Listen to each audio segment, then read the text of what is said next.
Best gift for everyone. Carva Mini.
Namah Shivaya. Om Namah Shivaya. Om Namah Shivaya. Om Namah Shivaya. Om Namah Shivaya. Om Namah Shivaya. Om Namah Shivaya. Om Namah Shivaya. Om Namah Shivaya. Om Namah Shivaya. Om Namah Shivaya. Om Namah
Om Namah Shivaya.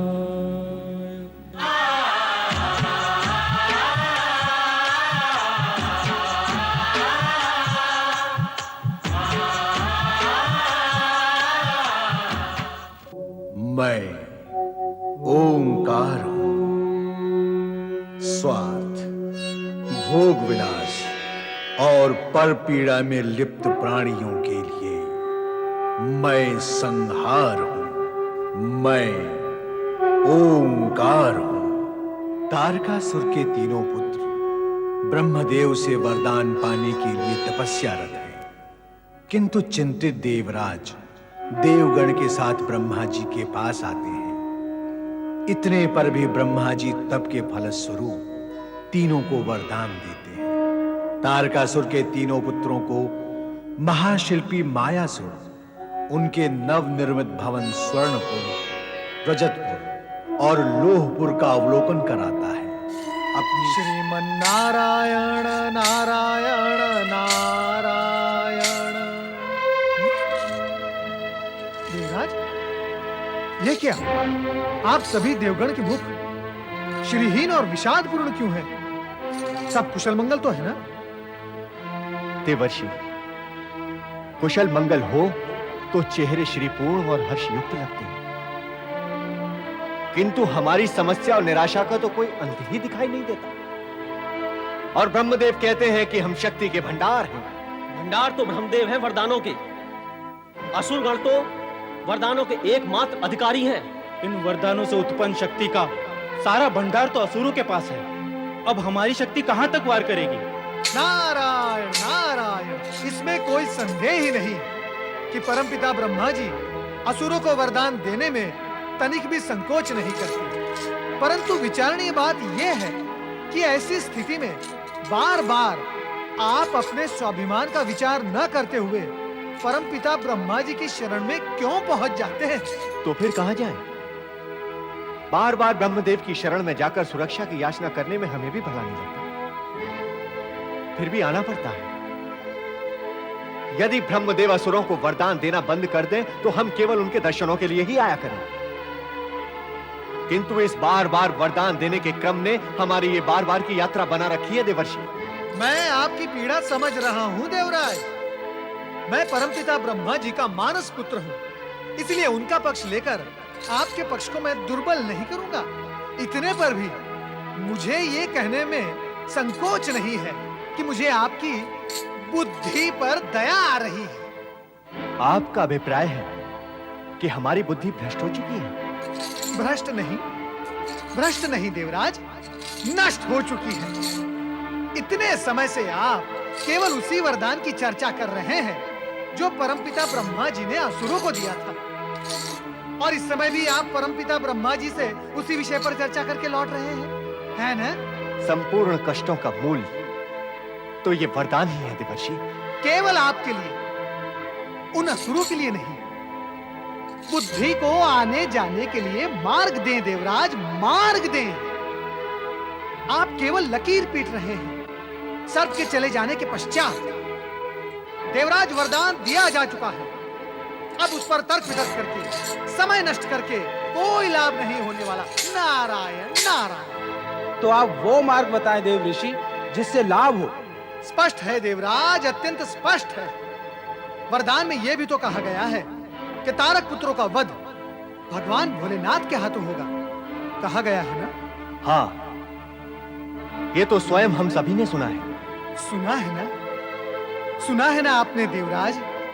तो अब आप अपना ध्यान भगवान भोलेनाथ पर केंद्रित करें। इसमें परमपिता ब्रह्मा जी कुछ नहीं कर सकते। वे वरदान दे चुके हैं, अब वो वापस नहीं ले सकते। परंतु भगवान भोलेनाथ इन सभी झंझटों से मुक्त हैं। उनके पास मुक्ति का मार्ग है। आप उनके पास जाइए और उन्हें असुरों का वध करने के लिए प्रेरित कीजिए। नारायण नारायण। अरे, इस पर तो हमने विचार ही नहीं किया। विकार हटे, मार्ग दे, तो विचार आगे आएगा ना देवराज। ये भय बड़ा भयंकर विकार है। विचार के देव शिशु को अटका देता है। सत्य कहते हैं देवर्षि, सत्य कहते हैं। नारायण नारायण। आप मुझे स्मरण करके ये बताएं, क्या मैंने कभी असत्य कहा है? सर्वथा नहीं। तो देवर्षि, अब हम कैलाश की ओर प्रस्थान करते हैं। अवश्य।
परमेश्वराय नमो नमः।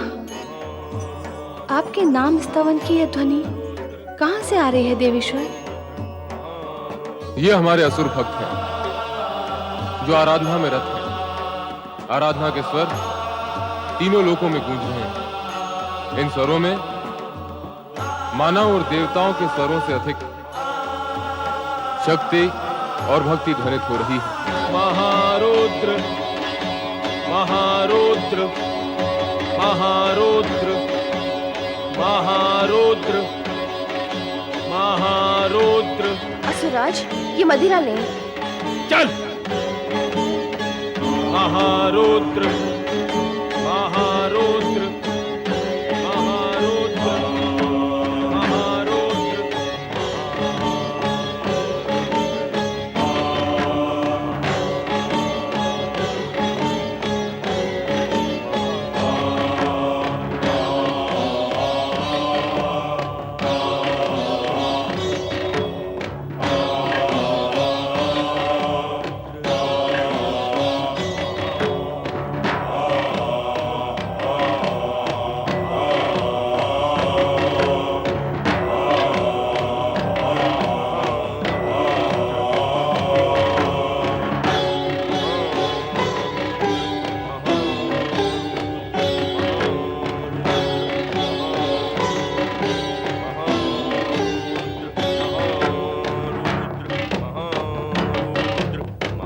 हमारे स्वामी तो भगवान शिव की भक्ति में लीन है।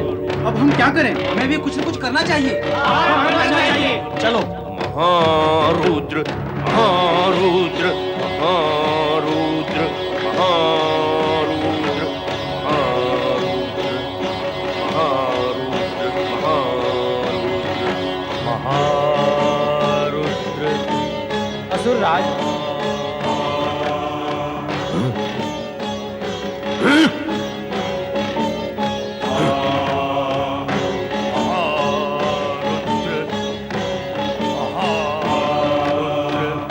देवऋषि ने हमें उचित मार्ग बताया। हाँ, वे सदा उचित मंत्रणा ही देते हैं।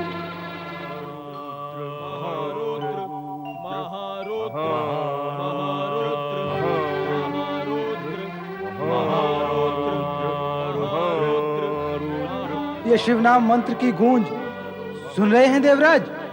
हाँ, सुन रहा हूं। तारक पुत्रों की शिव भक्ति बढ़ती ही जा रही है। क्या इस समय हमारा कैलाश पर जाना उचित होगा? इसमें अनुचित ही क्या है? इस समय भगवान शिव असुर भक्तों की गूंज से प्रभावित होंगे। हम उनके भक्तों के विरुद्ध अपना अभिप्राय प्रकट करेंगे तो क्या वे क्रुद्ध नहीं होंगे? तारक पुत्र भक्तिवश नहीं, स्वार्थवश जप कर रहे हैं। देवर्षि के परामर्श के अनुसार भगवान शिव की शरण में जाने के अतिरिक्त अन्य कोई उपाय नहीं है हमारे पास। आओ चले। ओम नमः शिवाय ओम नमः शिवाय ओम नमः शिवाय ओम नमः शिवाय ओम नमः शिवाय ओम नमः शिवाय ओम नमः शिवाय ओम नमः शिवाय ओम नमः शिवाय ओम नमः शिवाय ओम नमः शिवाय ओम नमः शिवाय ओम नमः शिवाय ओम नमः। माता पार्वती को देवराज का नमन।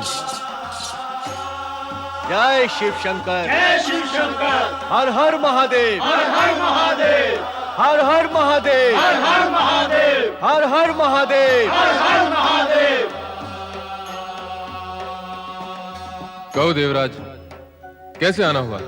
भगवान, ब्रह्मदेव से वरदान प्राप्ति के पश्चात तारकाक्ष, कमलाक्ष और विद्युन्माली तीनों तारक पुत्र और अधिक शक्तिशाली होने का प्रयत्न कर रहे हैं। तो उस वरदान के अंतिम अंश के अनुसार उनका वध आप ही के द्वारा होगा। तो बस यही निवेदन करने आए थे देवेश्वर कि यदि शीघ्र ही उनके वध का कुछ उपाय कर दें तो। देवराज इंद्र, उन तीनों का वध कब और किन परिस्थितियों में होगा, ये एक भिन्न विषय है। वर्तमान में वे तीनों हमारे भक्त हैं और अपने भक्त के विरुद्ध अथवा अहित में सुनना मुझे सहन नहीं होगा। असुरों से भयभीत रहना तथा उनके विनाश के उपाय सोचते रहना आपका स्वभाव बन गया। परंतु देवेश्वर, ये सब अकारण तो नहीं है। एक की दुष्टता दूसरे को दुष्ट बनाने में कारण कैसे बन सकती है? एक का पाप किसी अन्य को पापी कैसे बना सकता है? संपूर्ण जगत परिवर्तन और विकासशील है। सदिच्छा और सद्भावना से किसी सद्गुणी को देखकर सद्गुणी बन जाना मन, बुद्धि और आत्मा ही नहीं, पंच तत्वों को भी स्वीकार है। किंतु किसी अवगुणी को देखकर अवगुणी बन जाना तो पैरों तले की मिट्टी को भी स्वीकार नहीं। फिर तुम्हें कैसे स्वीकार है देवराज? सत्य यह भी है भगवान कि असुर शक्ति पाकर उस शक्ति का दुरुपयोग करते हैं। सत्य तो यह भी है कि सुर हो अथवा असुर, जिस किसी ने भी शक्ति का दुरुपयोग किया है विधि ने उसका विनाश कर डाला है। देवराज, क्या आप एक ऐसा उदाहरण दे सकते हैं जब किसी ने शक्ति का दुरुपयोग किया हो और उसका कोई नाम लेने वाला शेष रह गया हो, अथवा जब किसी ने शक्ति का सदुपयोग किया हो और तीनों लोकों में उसके नाम की जय जयकार का डंका न बजा? नहीं, नहीं भगवान, ऐसा तो कोई उदाहरण नहीं है भी नहीं और भविष्य में कभी होगा भी नहीं। जगत के प्राणी भले ही दुष्ट की दुष्टता को विवशतावश अथवा कर्म फल के कारण सहन कर लें, पर प्रकृति कभी दुष्ट की दुष्टता को सहन नहीं करती। समय पूरा होने पर उसके अस्तित्व पर पूर्ण विराम लगा देती है। इसलिए देवराज, समय की प्रतीक्षा करो। असुर भक्ति में लगकर सदाचरण के मार्ग पर बढ़ रहे हैं। ऐसे में प्रकृति का कोई भी नियम उनके मार्ग में बाधक नहीं बन सकता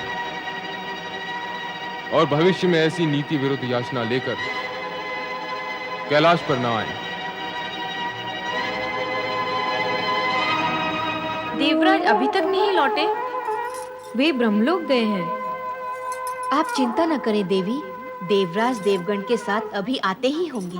चिंता का कारण तो है ही, ब्रह्मा जी ने तारका पुत्र को वरदान देकर और भी शक्तिशाली बना दिया है।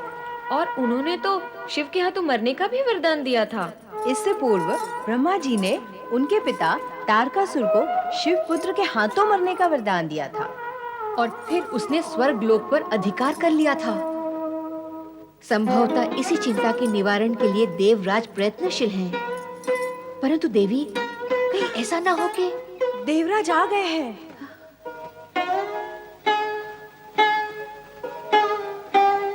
क्या हुआ स्वामी?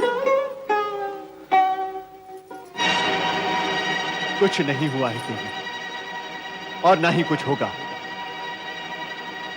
तुम सब चली जाओ यहां से, सब की सब चली जाओ।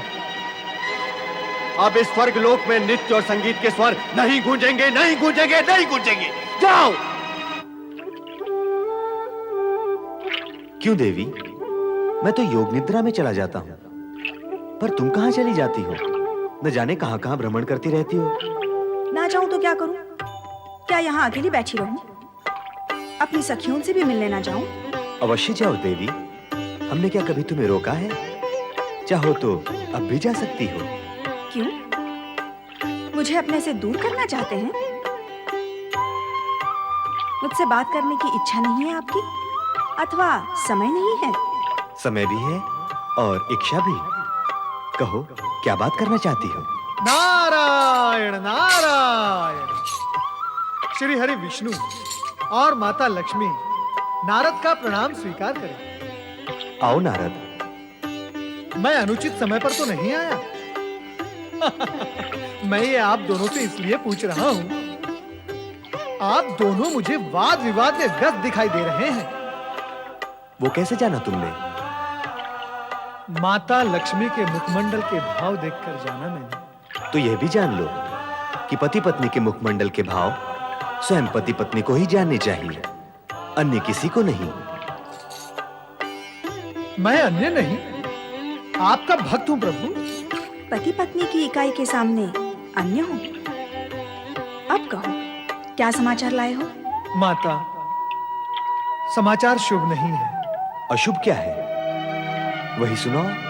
परमपिता ब्रह्मा जी से वरदान प्राप्त कर तीनों तारक पुत्र शक्ति संचित करने में जुटे हैं। और अब शिव जी की प्रार्थना कर उन्हें प्रसन्न करने के लिए प्रयत्नशील हैं। इससे देवराज इंद्र और अन्य गण भयभीत और विचलित हैं। आपको असुरों की बढ़ती हुई शक्ति को तुरंत रोकना चाहिए। आप तो देवताओं के सर्वप्रिय और शुभ चिंतक हैं। नहीं देवी, अब उनके विरुद्ध कुछ नहीं किया जा सकता। क्यों? वे शिव आराधना करके पुण्य अर्जित कर रहे हैं और धर्म के मार्ग पर चल रहे हैं।